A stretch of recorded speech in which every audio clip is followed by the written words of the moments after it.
जो लोग हाथ हल्ले भोट हो बोली कहते कौन है दुई थर नहीं नुआपड़ा हाथ तो हल्ले कहीं तो भोट है नहीं हाँ आउ तब नवीन कौन भोट हम नवीन बर्तमान बना जीरो ओडिशा पॉलिटिक्स से नवीन बाबू जीरो आमे जाइथिलु पश्चिमांचल को बुलिया पाखापाखि 10-12 कन्स्टिट्यूएंसी भितर बुलिकी छत्तीसगढ़ एरिया जाइकरी कलमा बंध को देखी आसला परे सडन काली पहुंचला पर घटना घटी मुझे छाड़ी गली तापर से गले पाटकुरा आसला घटना घटी एणु से जो घटना थिला कौन करते नवीन बाबू तब नवीन बाबू जानते आप समस्त जानते बर्तमान नवीन बाबू पुओ को प्रार्थी करते पुओ को प्रार्थी कर डाकिक प्रार्थी करते बापा को किसी पचार ना कि बापा को खाली मेसेज टी देले एणु काली जो कथा सब आसूची पेपर मानक मुझे देखुची टीवी रे नेता माने कहउछंती जे दुईटी कथा जे गोटे विट्रायल आ गोटे हला आपनकर दुर्नीतिग्रस्त या तो कहउछंती ए दुटा कथा कहउछंती से अतीत में आप समस्त मीडिया जानते ओडिशा सरकार मुख्य सचेतक थी आप सब जानते जे सब से कहते कौन गोटे कथा जे मु दुर्नीतिग्रस्त अन्य कथा देखले मु सहयोग करें मु बाहर हेतु कौन कहले नलिनी बाहर करते बाहर करते कहते कौन कहते दुर्नीतिग्रस्त जन एणु आज जो कथा से कही काली किसी नेता कही केन्द्रापड़ार जे से होती बिट्रायल बिट्रायल को एवं आउ गोटे है जे एंटी पार्टी एक्टिविटीज किए एंटी पार्टी एक्टिविटीज किए करी से कथा जो मैंने काली कही आज्ञा जो मैंने काली प्रेस रे आइछन से कथा मुझे ओडिशा सरकार को पाखे मुख्य सचेतक बारे काम करी से कौन भूली गले से 29 कथा 29 से माने कौन करथिले जो मैंने काली कही से माने काली आप ना कहवा दरकार नहीं मोर हाथ काली जो मैंने कही आपन को जो मैंने कही मु कहीं कहबी आप बेस्ट मैन टू जज इट आज्ञा जो मैंने भी कहते मुझे कहूँ जो 10-12 लोक पाखे अच्छा बर्तमान मैंने कहते प्रेस को मीडिया को आसुँच विषय सारा ओडिशा गली कंदे सब कथा जानते से चरित्र कौन से कम कौन कर समस्त पछरे एलिगेशन अच्छी मुझे मु तो जानवे समस्त विरुद्ध एलिगेशन अच्छी से दुर्नीतिग्रस्त लोक मैंने बर्तमान नवीन बाबू अच्छा नवीन बाबू जो मन को बाहर कर थ्रेट बोली भाई से जड़े शिकार मुझा मत डाक आनी मत डाक आनी जितई आनी मु धर्मेंद्र प्रधान को हर आसी मत कौन अन्याय कर मत कहीं काटिदेले कहीं काटिदेले एबे जो कथा जानी आप मत पचार मुझे करनी आज्ञा मु कहीं बिट्रे करी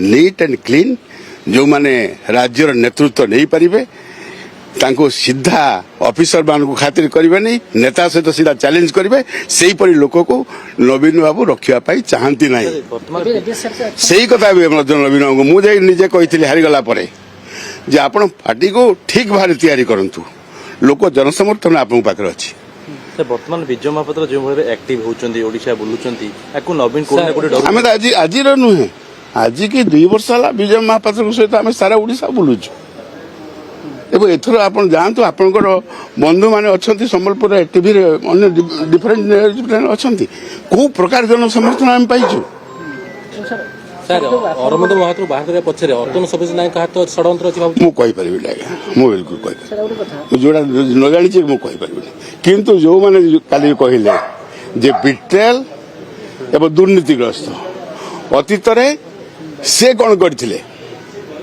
जी काली बाइटा देइचंदी से कौन करथिले काल तो अतन सबेज नायक बाइट देइछन जी जी आप मु कहीं कहबि ना you are best man to जज इट जो माने जुड़े वार्ड काली कही कहउछन जे हमर नेता ताको सहयोग करि पारंतिनी तमे कौन करथिलो मे 29 तारिख दिन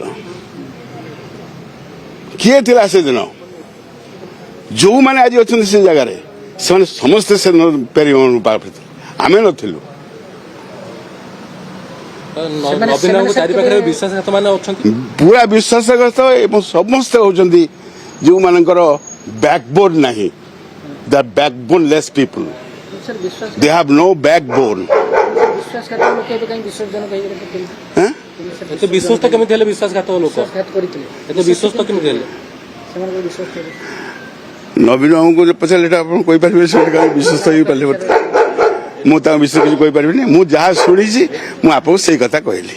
ଆଜ୍ଞା ସାର୍ କିନ୍ତୁ ଆଉ ଗୋଟେ କଥା ଯୋଉଟା ଆପଣ କହୁଥିଲେ ଯେ ଆପଣଙ୍କ ଉପରେ ଆକ୍ସନ ହେଲା ଯେ ଯେହେତୁ ଏ ଭିତରେ ଭାବ ଯୋଉ ଭୟ ଥିଲା ଏବେ ବି ସବୁ ଅରବିନ୍ଦ ନାଇଁ ନାଇଁ, ସେ ଗୋଟିଏ କଥା ସରଳରେ ନେଇଯାଆନ୍ତୁ ଆପଣଙ୍କ ମୋଠୁ। ମୁଁ ପାର୍ଲାମେଣ୍ଟ ମେମ୍ବର ଥିଲି, ଏଠି ଥିଲି, ମୁଁ ଜାଣିଛି ଜଣେ ଜଣେ ଆଜିକାଲି ଯେଉଁ ରାଜନେତା ବିଜୁ ପଟ୍ଟନାୟକଙ୍କ ସହିତ ଆମେ ତିଆରି ହେଇଛୁ। ବିଜୁ ପଟ୍ଟନାୟକ ଚାହୁଁଥିଲେ ଯେ ପର୍ସନାଲିଟି ଯେଉଁମାନେ ଲୋକଙ୍କ ସହିତ ରହିବେ, ଲୋକଙ୍କ ପାଇଁ କାମ କରିପାରିବେ, ସେଇମାନଙ୍କୁ ପ୍ରାର୍ଥୀ କରାଯିବ ଯେ ସରକାର ପାଇଁ କାର୍ଯ୍ୟ କରିବେ। ଆଜି କ'ଣ ହେଲା, ଆଜି ନବୀନ ବାବୁ ଦେଖୁଛନ୍ତି ତାଙ୍କୁ ଯିଏ ତାଙ୍କ ଗୋଡ଼ ଧରିପାରିବ, ଯିଏ ହାତ ଧରିପାରିବ, ପାଦ ଧରିପାରିବ, ତାକୁ ହିଁ ପ୍ରାର୍ଥୀ କରିବେ। ସେମାନେ କରପସନ କରିବେ, ସେଇ କରପସନର ଭାଗ ତାଙ୍କୁ ଦେବେ। ସେ କହିବେ ଯେ ମୁଁ ପରିଷ୍କାର ନିର୍ମଳ। କିନ୍ତୁ ସାର୍ ଆପଣ କୋଉଠି ନା କୋଉଠି ଅନୁଭବ କରୁଛନ୍ତି ନା ନାହିଁ ବାପାଙ୍କ ପାଇଁ ପୁଅଙ୍କ ଉପରେ ଆକ୍ସନ ହେଲା ବିଜୟ ବାଟରେ ମୁଁ ତାଙ୍କ ବିଷୟରେ ବାପା କହିସାରିଲା ପରେ ମୁଁ ତାଙ୍କୁ କହିବା ଠିକ୍ ହବନି। ସେ ତାଙ୍କ କଥା କହିଛନ୍ତି, ମୁଁ ମୋତେ ଯାହା ପଚାରିଲେ ମୁଁ ଷ୍ଟେଟ୍ ପଚାରୁଛି। ଆକ୍ସନ ପଛରେ କାରଣ କ'ଣ ମୁଁ କହିପାରିବିନି। କାଲି ଯାହା ତ ସେ ସେଇ ଗୋଟିଏ କଥା କହିଛି। ଏବେ ନବୀନ ବାବୁ କିଛି କହିନାହାନ୍ତି। ନବୀନ ବାବୁ ଯୋଉ ଚିଠି 2 ଲାଇନ୍ ଲେଖିଛନ୍ତି ସେଥିରେ ସେ କିଛି ଲେଖିନାହାନ୍ତି, କହିନାହାନ୍ତି। ଯେ ନବୀନ ଜାଣିଥିବେ ବୋଲି ଆପଣଙ୍କୁ ଲାଗୁଛି ନା ଆଉ କାହା ଦ୍ୱାରା? ମୁଁ ଜାଣିନି ଆଜ୍ଞା, ମୁଁ ଜାଣିନି ନବୀନ ବାବୁଙ୍କ ଦ୍ୱାରକୁ ତ ଆମେ ଯାଇନି। ଆପଣ ଏତେ ଦିନର ଅଭିଜ୍ଞତା ଭିତରେ ବିଜେଡିର ଭବିଷ୍ୟତ ବର୍ତ୍ତମାନ କ'ଣ ଦେଖୁଛନ୍ତି? ଏ ନିଷ୍ପତ୍ତି ସାରା ଓଡ଼ିଶା ଆଜି ଜାଣିଛି କ'ଣ ଅଛି। ଯେଉଁ ଲୋକ ହାତ ହଲେଇ ଦେଲେ ଭୋଟ ହବ ବୋଲି କହୁଥିଲେ, କ'ଣ ହେଲା? 2 ଥର ନେଇକିରି ନୂଆପଡ଼ାରେ ହାତ ତ ହଲେଇଲେ, କାହିଁ ତ ଭୋଟ ହେଲା ନାହିଁ? ହଁ, ଆଉ ତେବେ ନବୀନ ବାବୁଙ୍କୁ କ'ଣ ଭୋଟ ହବ? ନବୀନ ବର୍ତ୍ତମାନ ବନା 0। ଓଡ଼ିଶା ପଲିଟିକ୍ସରେ ନବୀନ ବାବୁ 0। ନବୀନ ବାବୁ ଯେଉଁମାନେ କହୁଥିବେ ଯେ ନବୀନ ବାବୁ ଆଉ ଭୋଟ ହାତ ହଲେଇ ଦେଲେ ଭୋଟ ହବ, ଆଉ ଭୋଟ ହବନି। ବିଜେଡିର ଫ୍ୟୁଚର ମୁଁ କହିପାରିବିନି, ମୁଁ ତ ବିଜେଡି ନାହିଁ ନାହିଁ, ଆପଣ ଅଭିଜ୍ଞତା କ'ଣ କହୁଛି? ମୁଁ ତ ନାହିଁ, କାହିଁ କହିବି? ଆପଣଙ୍କ ଅଭିଜ୍ଞତା କହୁଛି ବିଜେଡି ଆଉ ଏମିତି ମୁଁ ରହିବ? କହିପାରିବିନି। ଯଦି ତାକୁ ରିଫର୍ମ କରିବେ, କ'ଣ କରିବେ, ସେ ତାଙ୍କର ବୁଝେ। କ୍ଷମତା ଗଲା ପରେ 2 ଜଣ ଷ୍ଟାଣ୍ଡିଂ ଏମଏଲଏକୁ ସସ୍ପେଣ୍ଡ କରିବା ଏ ନିଷ୍ପତ୍ତି ବୁମେରାଙ୍ଗ ହେବ କି? ହେଇପାରେ, ହେଇପାରେ, ହେଇପାରେ, ବୁମେରାଙ୍ଗ ହେବ ସାର୍ ହେଇପାରେ, ନ ହେଇପାରେ, କିଏ କହିପାରିବ ଆଜ୍ଞା? ଆଉ ଗୋଟେ କଥା ହେଲା କୁହାଯାଉଛି ଯେ ରାଜ୍ୟସଭାକୁ ଯେହେତୁ ସୁଜାତା କାର୍ତ୍ତିକେୟନ ଯାଉଛନ୍ତି ମୁଁ ସେ ବିଷୟରେ ବିଲକୁଲ କମେଣ୍ଟ କରିବାକୁ ଚାହେଁନି ଆଜ୍ଞା।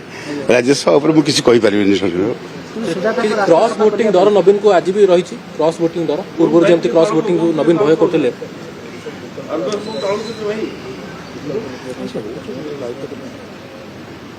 କ୍ରସ୍ ଭୋଟିଂକୁ ଡର ଏବେ ବି ନବୀନଙ୍କର ଅଛି। ନବୀନ ବାବୁ ତ ଛାଇକି ଡର, ନବୀନ ବାବୁ ତାକୁ ବି ଡରେ ନିଜକୁ।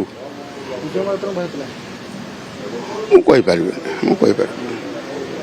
ବର୍ତ୍ତମାନ ବିଜେଡି ଯୋଉମାନେ ମେଳି ବାନ୍ଧୁଛନ୍ତି ନେତା, ଗୋଟେ ଚର୍ଚ୍ଚା ହେଉଛି ବିଜୟ ମହାପାତ୍ରଙ୍କୁ କିଛି ଗୋଷ୍ଠୀ ଚାହୁଁଛନ୍ତି ଯେ ନବୀନଙ୍କ ପରେ ପୁଣି ବିଜେଡିର ସେ ଦାୟିତ୍ୱ ନିଅନ୍ତୁ। ହୁଏତ ୟାକୁ ଭୟଭୀତ ଅଛନ୍ତି କି ନବୀନ ବା ଅନ୍ୟ ଗୋଷ୍ଠୀ? ଆମେ ତ ସବୁ ବସୁଛୁ ଆଜ୍ଞା, ଏଇ ଜଣେ ନୁହେଁ, ଆମେ ତ 50-60 ଜଣ ବସୁଛୁ। ଡିଫରେଣ୍ଟ ଜାଗାରେ ବସୁଛୁ ଆମେ। କିଏ ଜାଣିଲେଣି କି କୋଉଟା ଆମେ ବସୁଛୁ, କ'ଣ କରୁଛୁ, କିଏ କିଏ ବସିଛନ୍ତି କେହି କହିପାରିବେନି। ଆମେ ସବୁ ବସୁଛୁ ଆଜ୍ଞା, ବସିକି ଆମେ କଥା ହଉଛୁ। ଓଡ଼ିଶାର ଇଣ୍ଟରେଷ୍ଟ ଆମ ପାଇଁ ବଡ଼ ଆଜ୍ଞା, ଆମ ପାଇଁ ବ୍ୟକ୍ତିଗତ ଇଣ୍ଟରେଷ୍ଟ କିଛି ନାହିଁ ଆଜ୍ଞା। ଓଡ଼ିଶା ବର୍ତ୍ତମାନ ପଲ୍ୟୁସନରେ ଯାହା ଧରନ୍ତୁ, ଇଣ୍ଡଷ୍ଟ୍ରିଆଲ ବେଲ୍ଟ ଯେଉଁ ଅବସ୍ଥା ହେଲାଣି, ତାକୁ ଯଦି ଆମମାନେ ନ କହିବୁ ଆଜ୍ଞା ଏ ଦେଶ ଭାସିଯିବ ଆଜ୍ଞା। ସାର୍ ଗୋଟେ ନୂଆ ରାଜନୈତିକ ସମୀକରଣ ସୃଷ୍ଟି ହେଉଛି, ନୂଆ ରାଜନୈତିକ ସମୀକରଣ ଗୋଟେ ସୃଷ୍ଟି ହେଉଛି। ବର୍ତ୍ତମାନ ରାଜନୀତି ବିଷୟରେ, ନୂଆ ଦଳ ବିଷୟରେ କୌଣସି କଥା ହେଇନି ଆଜ୍ଞା, କୌଣସି କଥା ହେଇନି। ସମୀକରଣ କିଛି ସୃଷ୍ଟି ହେବ। କଥା ତ ହଉଛନ୍ତି ଆଜ୍ଞା ସମସ୍ତେ। ସାର୍ ଆପଣ ଯେଉଁ ବସିଲେ ଆଲୋଚନା କଲେ ଯଦିଓ ନୂଆ ରାଜନୈତିକ ଦଳ ନେଇକି ଆଲୋଚନା ହେଇଛି କିନ୍ତୁ ଇଏ ଭୟ ଗୋଟେ ପଶିଲା ନବୀନ ଇଏ ବସିଲେଣି କିଛି ଗୋଟେ ହେଇଯିବ ବରିଷ୍ଠ ନେତା। ସେ କ'ଣ ସବୁଦିନ କୁଳି ଖାଇ ମୁଞ୍ଜି ପୁଜିନ୍ତି ରାଜନୀତି ରହିବେ? ତାଙ୍କ ବାପା 127 ଥିଲା, ସେମାନେ ଟିକେ ଭୁଲ କଲେ, ଆସିକି 45ରେ ପହଞ୍ଚିଗଲେ। ବିଜୁ ପଟ୍ଟନାୟକ ଭଳିଆ ଟାୱରିଂ ପର୍ସନାଲିଟି, ୟାକୁ ଆମେ ସମସ୍ତେ ତିଆରି କରି ରଖିଥିଲେ ଆଜ୍ଞା। ୟାକୁ ତିଆରି କରି ରଖିଥିଲେ ସମସ୍ତେ, ସେ ରହୁଥିଲା ଉପରେ, ଆଉ ସବୁ ଦିଗ କରପସନ ଅନ୍ୟମାନେ କରୁଥିଲେ। ସେ ମୁଁ କ୍ଲିନ୍ ଥିଲା, ଲୋକ ଜାଣିପାରିଲେ, ଦେଲେ ଏକାବେଳେ।